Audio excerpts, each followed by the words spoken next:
Well, hello everyone. Thank you so much for being here today for our very first webinar of the year and such great attendance. I'm so excited. My name is Megan Levita and I am a program manager here at Kirkwood Corporate Training. Today we have with us Heather Woody, who's going to be presenting on how to be our best selves at work. Heather is a master certified professional coach and is a graduate of UNI. Today, Heather's webinar focuses on deciding who we want to be at work and knowing that time is precious. I'm going to hand it right over to you, Heather. So take it away. Okay, well, I am thrilled. I want to first thank Megan for getting all of this lined up for all of us. So honored that you all chose to, and late in the day on a Tuesday afternoon when the sun's shining outside to jump into this session. So I'm so excited, and this session is super full. And so we've got about 20 minutes where I'm just going to walk you through my thoughts about your best self at work, where it came from, why I'm doing it, how it could serve you well, give you some bits and pieces of the presentation so that you can really start to kind of sit with those things. And then certainly we'll leave time for some questions if you've got time at the end. We've got time at the end to ask anything. And then beyond today, if you have interest in bringing this presentation to your team, your company, yourself, we will make sure that we get that insight to you so that we can do that. But we will get started. So one of the points that I was wondering, do I share this or do I not share this? I'm like, let's share it. This sort of started, this started 20 some years ago. Let's just be really honest about it. This whole concept. It's my main driver, my main purpose of everything that I do in my practice. I have a huge passion for making sure that in our organizations, when the place that you're going every single day and trade minutes of your life for this gig, that we are not only, performing, which is like the whole deal at work, right? We got to perform, but that your experience is extraordinary. And we talk a lot about culture and we talk a lot about leadership and being a great teammate and all those things. And those are highly valuable things. Like we have to talk about that stuff. It aligns with performance. It aligns with your workplace experience. But as I was thinking about it and spending much more time kind of digging deeper, I literally, not very long ago, I was just laying in bed one night, one of those sleepless nights that I get to have in this stage of my life. And my eyes were kind of fixed on the ceiling going, we have to do better. You know what? We have to do better. We go to work every day. All of us go to work. We go through the motions of work. We go through the habits of work. We do our morning routine, our afternoon routine, our evening routine, the whole thing, right? Routine, routine, routine. And sometimes we go to work and we think, well, this is just work. And then I'm going to have my life outside of here. And so there are times where we're different people, right? We go to work and we're that person, and we go to home and we're that person, which is fine. We need to have some of those boundary bumpers on our behaviors and things like that. But as I was laying there, I thought, I run into far too many conversations with people that we are utilizing time at work as if it's not our life. And we're utilizing time at work as if everything after work is what really counts about our life. That work really matters and it's really important, and I get to do cool things at work and that's great, and I get paid to go there and that's great. But are we really attending to how we show up and how we like super duper enjoy that day? And even more importantly, how we bring our best self into that day. And I spend eons of time talking with people about some good peers at work, with some peers that have a less than desirable attitude or kind of approach things in ways that we don't love all the time. We do a little bit of complaining and all that. And that's life on this planet, right? That's being human. We know that. But I was thinking like, but what would happen if we really all just decided to bring our best self to work? Now, one of the things I say a lot in presentations too is we want people to show up at work genuinely. I mostly mean that. You're probably starting to pick up what I'm putting down on this. I do want people to show up in their way at work, be their most genuine, authentic self. And in a big way here, underline, bold, italicized, and I want to make sure that who we're bringing to work is palatable, is supportive, is someone who's a producer, a productive person, hopefully a positive person. So when we say we're going to bring ourselves to work, we got to bring our best self to work, because it honestly, that's what our company's paying for, right? So this is a double whammy. Okay. Obviously, our companies, we owe it to our companies to bring our very best self to work. That is a part of the deal. A lot of people don't recognize that and aren't doing it, right? We just bring whoever shows up sometimes. Some of you are phenomenal. You're like totally on it every day, right? But the bigger whammy of this is really for you. You know, we have spent so much time in recent years talking about our mental well-being at work. Organizations spend so much money and time and effort and energy to build culture and well-being and health practices and perks and things to make us happy. And I had to tell a woman the other day in leadership, I'm like, girl, that is not your job. Your job is not to make somebody happy at work. Their job is to make themselves happy at work. Our job at work, your job as a leader at work, is to bring about good practices, safe, well practices, ways people can bring their fullest self when they choose to. And then that's just elaborated by a great workplace, right? But at the end of the day, we all choose the workplace experience that we have. So I want that to sit heavy, because it's about to get really good. This presentation has just completely changed some of my outlook on even just how I'm working with people. And it's all old stuff, 26 years worth of stuff just being brought together in this sweet little package where it's going to hit every single one of us in the gut. So I'll start with myself. Before we get into any of the material, I had to level up. You know, I always say, whatever I'm asking of you all, same thing for this girl right here. So it's leveling up, asking myself questions. How am I starting my day? What does that look like? And how am I initiating thought into my day? And how am I, when I walk through that door at any company I might go to or any training session or what have you, who's showing up? Am I thoughtful about that? Am I being intentional about that? So really, that's kind of where we begin. It's who's showing up at work, and are you pleased with that person? And that person is the one you're spending every blessed day with, which is yourself. So one of the things that I wanted to make sure that we start off by saying is I want us all to level set. This is not new for anybody, but I do love like how this sort of rings the bell for us.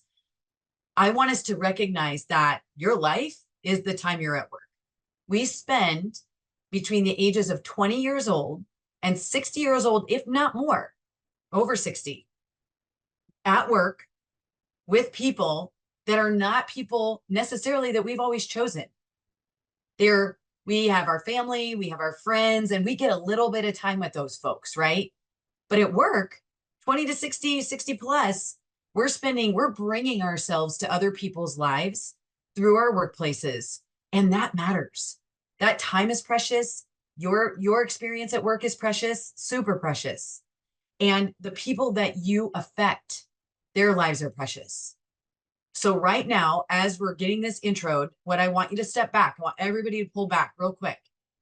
And I want you to answer 2 questions for me in your mind. If those that spend the most time around you at work were describing you to me, what words would they use?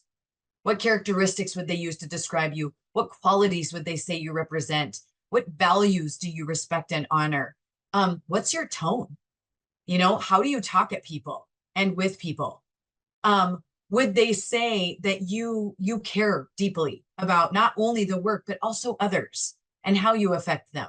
You know, what are those things? So that's number one. And by the way, yes, it absolutely matters what people think about you at work. I work with a lot of people who say, I just show up. It's just what I do. They can take it or leave it. I am who I am. And I'm always like, yeah, you have to care about that. You have to care about that. In most places, it's imperative that you care about that, right? So that's the first question. So what would they say about you? The second question is this: when you study you, which is the most important measure, when you study you, and if you were sitting with me and I said, describe yourself to me at work. If I walked in, who would I see through your lens, your own personal lens? What words would you share with me?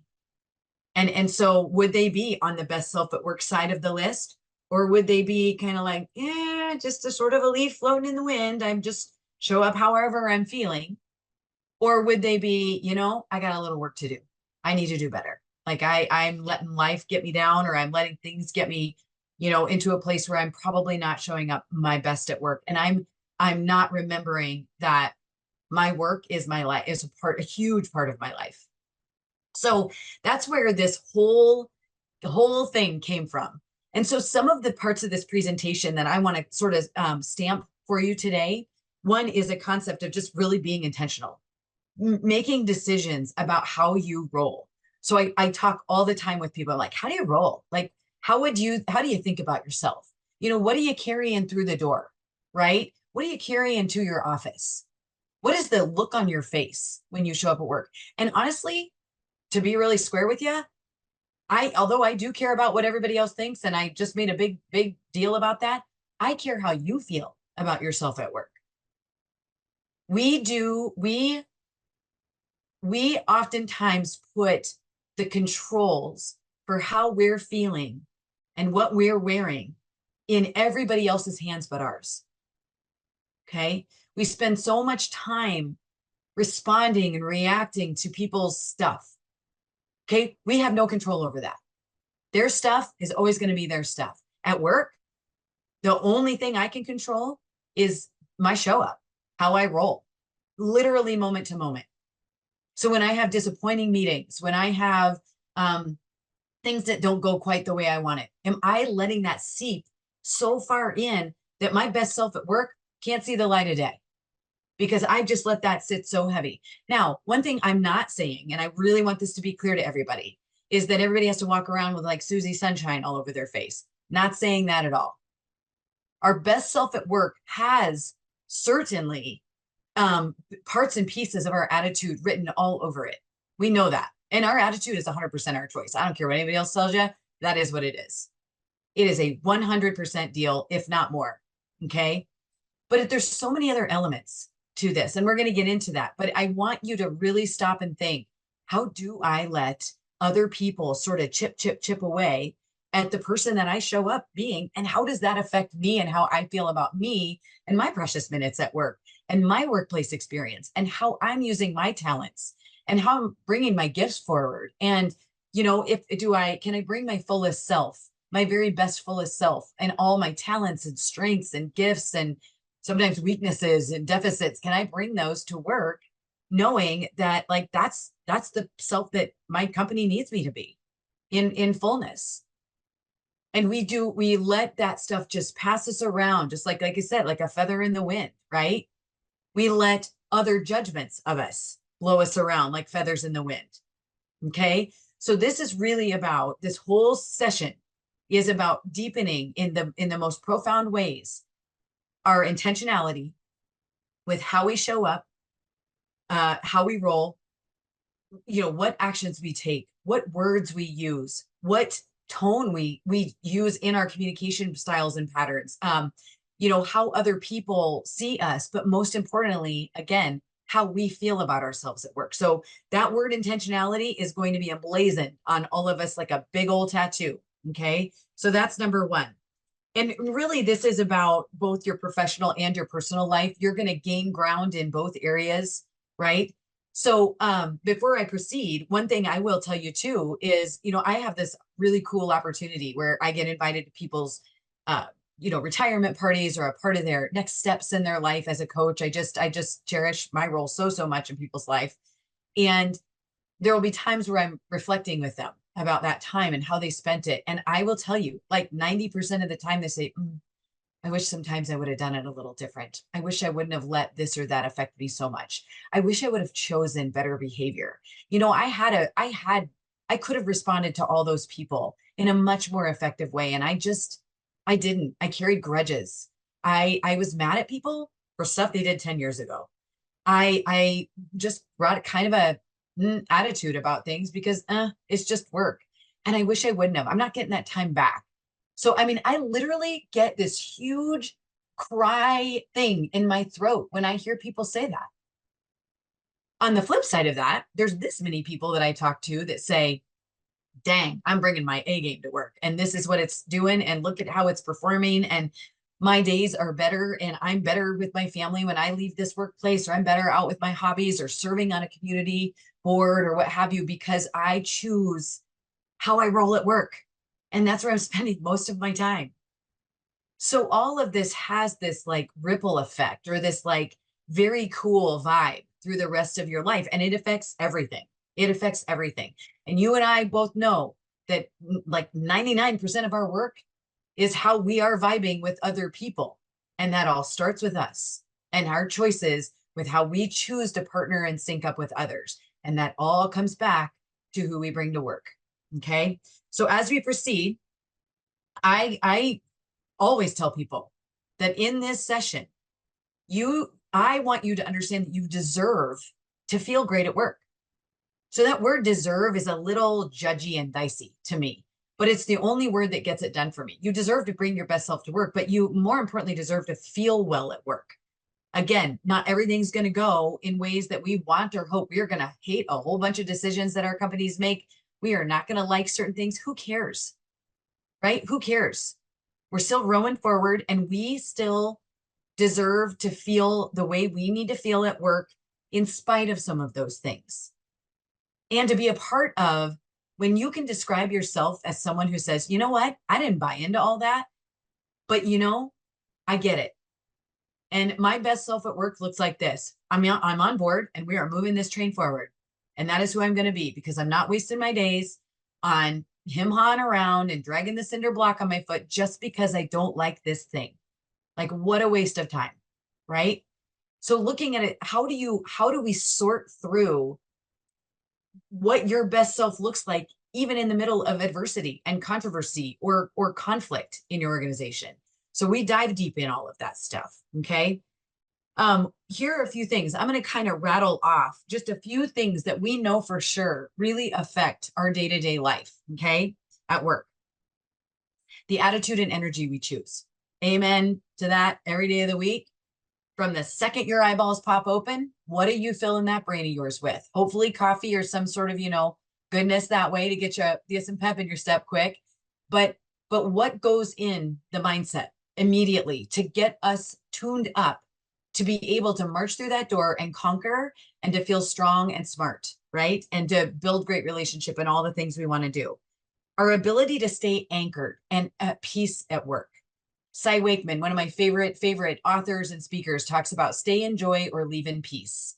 And I always say, I think there's the middle ground too. It's stay in joy, stay in joy. And you can stay in peace also, especially in times where it might be difficult. But if we can't, then we move on to another place that may bring us more peace and more joy, right? But looking at what do we know about ourselves at our very best and our very worst in terms of our emotional intelligence. So we talk about that in this session. Taking care of our well-being at work. People sitting at their desks, doing their lunch, throwing a salad down the hatch as fast as you can work and all of those things, never getting up from your desk or never sitting down for a break, or your nutrition and hydration and movement and things like this, and nurturing those things.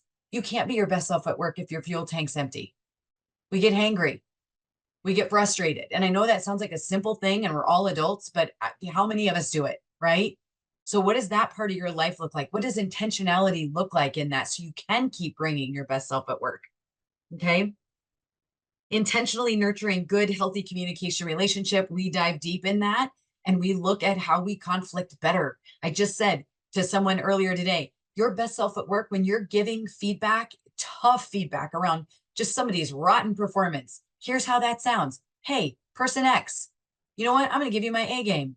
Here's where your performance is today. Here's where it needs to be. Let's partner on this and get you down the road so that you can be your best self at work. We don't have to have it be, full of controversy and full of toughness and like difficult stuff.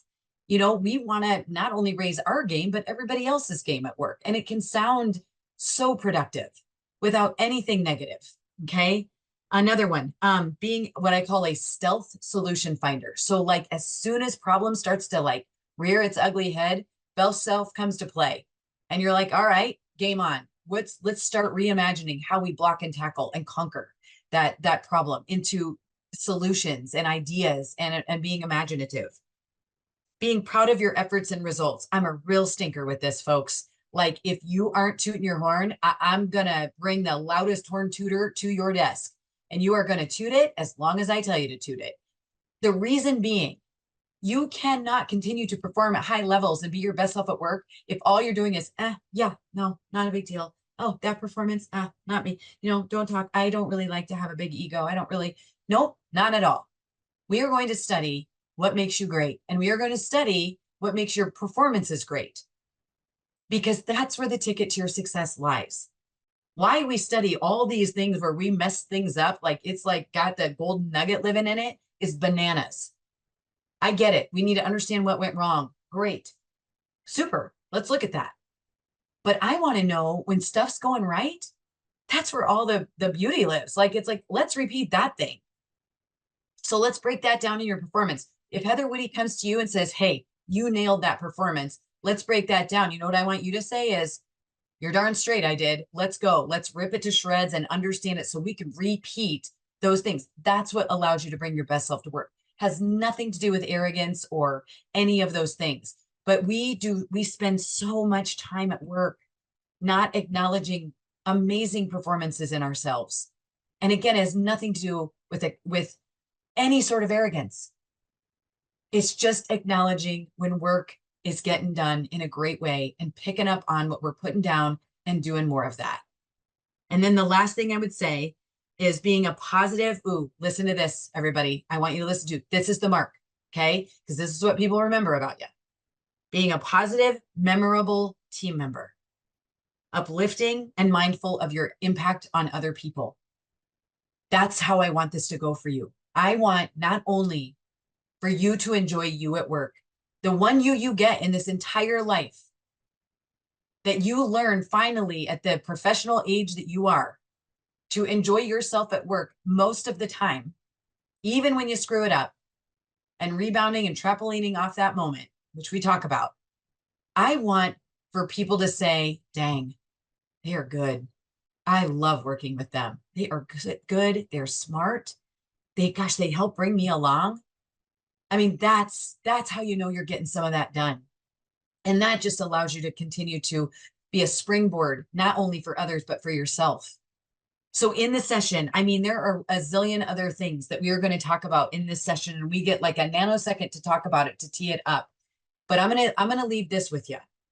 When you choose to be intentional and bring your best self to work in all of its facets, strengths, your mindset, what you leave behind, what we don't do anymore, or what we let go of, we have not only do we feel better, but I will guarantee you your performance goes through the roof. And people are going to go, what do they have going on? Because I need a little bit of that. And that's the most ideal case scenario possible. So in this session, it's a much, much longer session. We go way deep on a lot of mindset. We go way deep on a lot of actions. Everything can be put into play by every single one of you and your teams. So in that spirit, and due with our time, it's 4:25. I'm going to turn it back over to Megan and see if Megan maybe wants to front any questions that we perhaps have out there today. Thanks for your time, everybody. So happy you showed up. Awesome. Thank you so much, Heather. What a great way to kick off our webinars for the year. We do have one question in the chat, and that's, how long is this session? Yeah, so this session would run anywhere between, we can tailor fit it anywhere between 2 to 4 hours. And one thing I forgot to tell you, so I just had created each participant will get a workbook of about 11 pages. So much fun. 11 pages of reflective activity, deep questions about personal and professional life. So it's very much whole person focused as well, because we just know those worlds sort of live together. And, but yes, anywhere between 2 to 4 hours. That's a great question. Thank you for asking. Anything else? Yes, please feel free to put any other questions in the chat. And I am also going to launch a poll here, just a 3-second poll with questions, asking just a few more things for anybody to do before you leave, please. One more question. Would there be follow-up after this session, Heather? It's certainly absolutely something that we could book after this session, after a session. If we came into your organization and you wanted some follow-up, and whether that be individualized or group or team-wise, by all means, we are absolutely, I love that, quite frankly, because I want to know stuff is sticking and there are things being put into play, and certainly can help fashion that as well. So yeah, I love that idea. Great call. Yep. And then in the Q&A, there's a question: how do we get more information from Heather? So Megan, if you want more information about this from Heather, please fill out that poll. It asks for your email address. If you want more information, I will contact you and we'll get you more information. All right. Any other questions before we wrap up for the day? All right. Awesome. Well, seeing none, I want to thank you all so much for your time, and thank you, Heather. We so appreciate it. This was Yeah. wonderful. And we will look forward to hearing from everybody here, and don't hesitate to reach out, everybody.